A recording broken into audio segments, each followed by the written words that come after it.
حضرت انس بن مالک رضی اللہ تعالی عنہ روایت فرماتے ہیں کہ میں نے نبی کریم صلی اللہ علیہ وآلہ وسلم کو فرماتے ہوئے سنا، یہ رمضان تمہارے پاس آ گیا ہے، اس میں جنت کے دروازے کھول دیے جاتے ہیں اور جہنم کے دروازے بند کر دیے جاتے ہیں اور شیاطین کو قید کر دیا جاتا ہے۔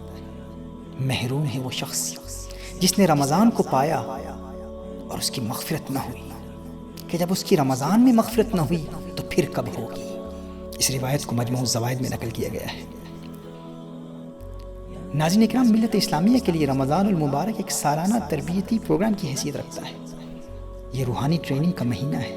اگر اس مہینے میں ہم نے کامیاب ٹریننگ حاصل کر لی تو باقی 11 مہینوں میں بھی کامیابی ہمارے قدم چومے گی۔ ہاں، اگر اس ایک مہینے میں ہم ٹریننگ میں ناکام ہو گئے تو بعد میں کامیابی حاصل کرنا بہت مشکل ہو جاتا ہے۔ ناظرین کرام، اسے اس مثال سے سمجھنے کی کوشش کیجیے۔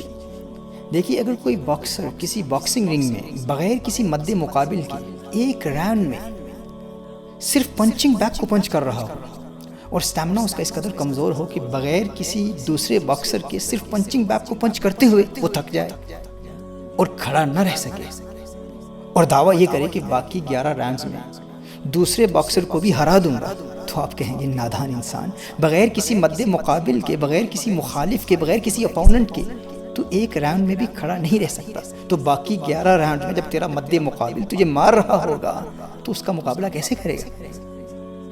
ناظرین کرام، اسی طرح سال کے 12 مہینوں میں یہ ایک مہینہ ہے رمضان المبارک، جس میں ہمارا دشمن قید کر دیا جاتا ہے۔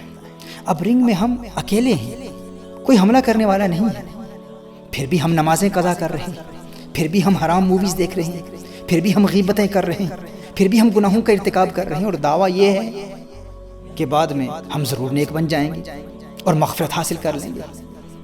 تو کوئی بھی سمجھدار شخص کہے گا کہ جب رمضان شریف میں شیطان بند ہے، کوئی حملہ کرنے والا دشمن ہے ہی نہیں، تو پھر بھی گناہوں کا ارتکاب کر رہا ہے۔ جب حملہ کرنے والا آزاد ہو جائے گا تو پھر تو کیسے مغفرت حاصل کرے گا؟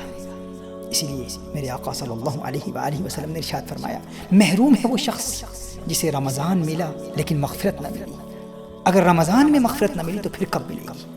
تو آئیے ناظرین کرام، اس پاک مہینے میں ہم اپنے آپ کو اس قدر مضبوط بنا لیں کہ باقی 11 راؤنڈز میں شیطان پر غالب آ جائے۔